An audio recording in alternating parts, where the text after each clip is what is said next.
ಹರೇ ಕೃಷ್ಣ. ಎಲ್ಲರಿಗೂ ಮತ್ತೊಮ್ಮೆ ನನ್ನ ಚಾನೆಲ್ಗೆ ಸ್ವಾಗತ. ಬಂಧುಗಳೇ, ಇವತ್ತು ನಾನು ನಿಮಗೆ ವಿಘ್ನೇಶ್ವರನ ಒಂದು ಶ್ಲೋಕವನ್ನು ತಂದಿದ್ದೇನೆ. ಆ ವಿಘ್ನರಾಜನ ಶ್ಲೋಕದಿಂದ ನಿಮಗೆ ನಿಮ್ಮ ಜೀವನದಲ್ಲಿ ಬರ್ತಕ್ಕಂಥ ಎಲ್ಲ ವಿಘ್ನಗಳು ಸಹ ನಿವಾರಣೆಯಾಗಿ ನೀವು ಕೈ ಹಿಡಿದಂಥ ಕೆಲಸಗಳು ಯಾವುದೇ ಆಗಿರಲಿ. ನೋಡಿ, ನಾವು ಜೀವನದಲ್ಲಿ ಏನೋ ಒಂದು ಕೆಲಸವನ್ನು ಅನ್ಕೋತೇವೆ ಅಥವಾ ಏನೋ ಒಂದು ಕಾರ್ಯಗಳನ್ನು ಹಮ್ಮಿಕೊಳ್ತೇವೆ, ಆದರೆ ಆ ಕಾರ್ಯ ಕೈಗೂಡೋದಿಲ್ಲ. ಹೌದಾ? ಅಡ್ಡಿ ಆತಂಕಗಳು ಬರ್ತಾನೆ ಇರ್ತವೆ ನಮ್ಮ ಜೀವನದಲ್ಲಿ. ಏನೋ ಒಂದು ತಡೆ ಬರುತ್ತೆ, ಏನೋ ಒಂದು ಅಡ್ಡ ಬರುತ್ತೆ. ಹೌದಾ? ಆದ್ದರಿಂದ ಆ ಕೆಲಸ ನಮಗೆ ಸುಸೂತ್ರವಾಗಿ ಕೈಗೂಡಬೇಕಾದ್ರೆ ನಾವು ವಿಘ್ನೇಶ್ವರನ ಮೊರೆ ಹೋಗಬೇಕು. ಹೌದಾ? ಗಣಪತಿ ಏನು ವಿಘ್ನರಾಜ ಅಂತಲೇ ಆತನನ್ನು ನಾವು ಕರಿತೀವಿ. ಎಲ್ಲ ವಿಘ್ನಗಳನ್ನು ಸಹ ತೊಡೆದು ಹಾಕಿ ನಮಗೆ ಮಂಗಳವನ್ನು ಉಂಟು ಮಾಡ್ತಕ್ಕಂತಹವನೇ ಗಣಪತಿ. ಹೌದಾ? ವಿಘ್ನೇಶ್ವರ. ಆದ್ದರಿಂದನೇ ಆತನನ್ನು ವಿಘ್ನಗಳ ವಿಘ್ನರಾಜ ಅಂತಕ್ಕಂಥ, ಅಂದರೆ ಯಾವ ವಿಘ್ನಗಳೂ ಆತ ಇದ್ದಲ್ಲಿ ಬರೋದಿಲ್ಲ. ಗಣಪತಿ ಎಲ್ಲಿರ್ತಾನೋ ಅಲ್ಲಿ ಖಂಡಿತ ಜಯ ಸಿಕ್ಕೇ ಸಿಗುತ್ತೆ. ಹೌದಾ? ಆದ್ದರಿಂದ ನೋಡಿ, ನಾವೆಲ್ಲರೂ ಸಹ ಒಳ್ಳೆಯ ಕಾರ್ಯಕ್ಕೆ 108 ವಿಘ್ನಗಳು ಅಂತ ಮಾತೇ ಇದೆ. ಹೌದಾ? ಯಾವುದೇ ಒಳ್ಳೆಯ ಕಾರ್ಯ ಮಾಡಬೇಕಾದ್ರೆ ಅಡ್ಡಿ ಆತಂಕಗಳು ಬರ್ತವೆ. ಆದರೆ ಅಡ್ಡಿ ಆತಂಕಗಳು ಬರ್ತವೆ ಅಂತಂದು ನಾವು ಅದನ್ನು ಮಾಡದೇ, ಅಥವಾ ಅದು ನಮಗೆ ಆಗೋದಿಲ್ಲ, ಆ ಕೆಲಸ ನಮಗೆ ಕೈಗೂಡೋದಿಲ್ಲ, ಬಿಟ್ಟುಬಿಡೋಣ, ನನ್ನಿಂದ ಆಗೋದಿಲ್ಲ ಅದು ಅಂತಕ್ಕಂಥ ಮಾತುಗಳು ಹೇಳೋದು ಬೇಡ. ಹೌದಾ? ಗಣಪತಿಯನ್ನು ನೆನೆಸೋಣ. ಎಲ್ಲ ವಿಘ್ನಗಳು ಸಹ ನಿವಾರಣೆಯಾಗಿ ನಮ್ಮ ಕೆಲಸ ಕೈಗೂಡುತ್ತೆ.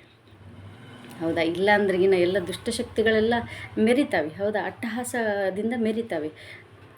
ಏನು, ದೈವಶಕ್ತಿ ದುಷ್ಟಶಕ್ತಿಯನ್ನು ನಾಶ ಮಾಡಬೇಕು. ಹೌದಾ?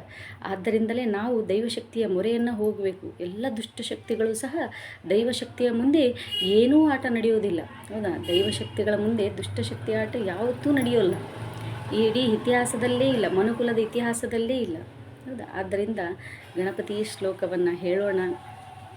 ನಮ್ಮ ಎಲ್ಲ ಕಾರ್ಯಗಳು ಸಹ ಏನು ನೆರವೇರಲಿ ಅಂತ ಬೇಡಿಕೊಳ್ಳೋಣ ಅಂತಕ್ಕಂಥ ಮಾತುಗಳನ್ನು ತಿಳಿಸ್ತಾ, ನಿಮಗೆ ಈ ಶ್ಲೋಕವನ್ನು ನಾನು ಹರಿಕಥಾಮೃತ ಸಾರ ಅಂತಕ್ಕಂಥದ್ದು ಒಂದಿದೆ. ಈ ಗ್ರಂಥವನ್ನು ಶ್ರೀ ಜಗನ್ನಾಥದಾಸರು ಬರೆದಿದ್ದಾರೆ. ಹೌದಾ? ಮಾನವಿಯಲ್ಲಿ ನೆಲೆಸಿದ್ದಾರೆ. ಆ ಮಾನವೀಯ ಶ್ರೀ ಜಗನ್ನಾಥದಾಸರು ಈ ಒಂದು ಹರಿಕಥಾಮೃತ ಸಾರದಲ್ಲಿ ವಿಘ್ನೇಶ್ವರ ಸಂಧಿ ಅಂತಕ್ಕಂಥದ್ದನ್ನೇ, ವಿಘ್ನೇಶ್ವರನನ್ನೇ ಒಂದು ಸಂಧಿಯ ಮೂಲಕ ಸ್ತುತಿ ಮಾಡಿದ್ದಾರೆ. ಆ ಸಂಧಿಯಲ್ಲಿ ಒಂದು ಶ್ಲೋಕವನ್ನು ನಾನು ನಿಮಗೆ ತಿಳಿಸ್ತೇನೆ.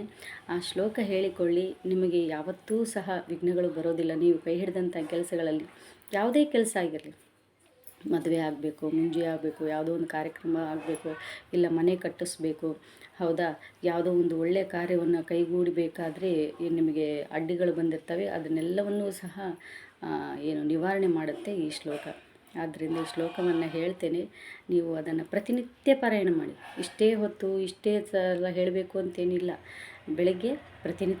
ಬೆಳಗ್ಗೆ ಸಾಯಂಕಾಲ 2 ಹೊತ್ತು ಕೂಡ ಹೇಳ್ಬೋದಿದೆ. ಹೌದಾ? ಪ್ರತಿನಿತ್ಯ ಭಕ್ತಿ, ಶ್ರದ್ಧೆ, ನಂಬಿಕೆಗಳಿಂದ ಪಾರಾಯಣ ಮಾಡಿ. ನಿಮ್ಮ ಕೆಲಸಗಳೆಲ್ಲವೂ ಕೈಗೂಡುತ್ತೆ. ಆದ್ದರಿಂದ ಈ ಶ್ಲೋಕವನ್ನು ಹೇಳ್ತೇನೆ. ಡಿಸ್ಕ್ರಿಪ್ಷನ್ ಬಾಕ್ಸಲ್ಲಿಯೂ ಸಹ ಈ ಶ್ಲೋಕವನ್ನು ಬರೆದಿರ್ತೇನೆ.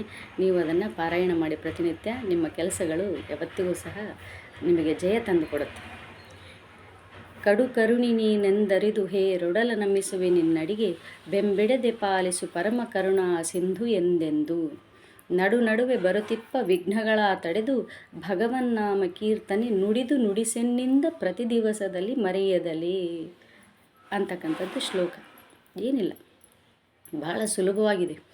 ಮತ್ತೊಮ್ಮೆ ಹೇಳ್ತೇನೆ. ಕಡು ಕರುಡಿ ನೀನೆಂದರಿದು ಹೇ ರೊಡಲ ನಮಿಸುವೆ ನಿನ್ನಡಿಗೆ, ಬೆಂಬಿಡದೆ ಪಾಲಿಸು ಪರಮ ಕರುಣಾ ಸಿಂಧು ಎಂದೆಂದು. ನಡುವೆ ಬರುತ್ತಿಪ್ಪ ವಿಘ್ನಗಳ ತಡೆದು, ಭಗವನ್ನಾಮ ಕೀರ್ತನೆ ನುಡಿದು ನುಡಿಸೆನ್ನಿಂದ ಪ್ರತಿ ದಿವಸದಲ್ಲಿ ಮರೆಯದಲೇ ಅಂತಕ್ಕಂಥ ಮಾತನ್ನು, ಶ್ಲೋಕವನ್ನು ಶ್ರೀ ಜಗನ್ನಾಥದಾಸರು ಈ ಒಂದು ಹರಿಕಥಾಮೃತ ಸಾರದ ವಿಘ್ನೇಶ್ವರ ಸಂಧಿಯಲ್ಲಿ ಹೇಳಿದ್ದಾರೆ. ಈ ಶ್ಲೋಕದ ಅರ್ಥ ಏನು ಅಂದರೆ, ಕಡು ಕರುಣಿ ನೀನೆಂದರಿದು. ನೋಡಿ, ಕಡು ಕರುಣಿ, ಭಾಳ ಕರುಣಾಜನಕನಾಗಿರ್ತಕ್ಕಂಥ ಹೇ ರೊಡಲ, ಹೇ ವಿಘ್ನೇಶ್ವರನೇ, ಬೆಂಬಿಡದೆ ಪಾಲಿಸು. ನೀನು ನನ್ನನ್ನು ಕೈ ಹಿಡಿದು ನೆರಳಿನಂತೆ ರಕ್ಷಣೆ ಮಾಡು. ನಡುವೆ ಬರ್ತಾ ಇರ್ತಾವಲ್ಲ ವಿಘ್ನಗಳು, ನಡುವೆ ಬರುತ್ತಿಪ್ಪ ವಿಘ್ನಗಳ ತಡೆದು. ಬರ್ತಾ ಇರ್ತಕ್ಕಂಥದ್ದು ಏನು, ನನ್ನ ದಾರಿಯಲ್ಲಿ ಎಷ್ಟು ವಿಘ್ನಗಳು ಬರ್ತವೋ, ನಡುವೆ ಏನು ವಿಘ್ನಗಳು ಬರ್ತವೆ, ಅವೆಲ್ಲವನ್ನೂ ಸಹ ನಿವಾರಣೆ ಮಾಡಿ.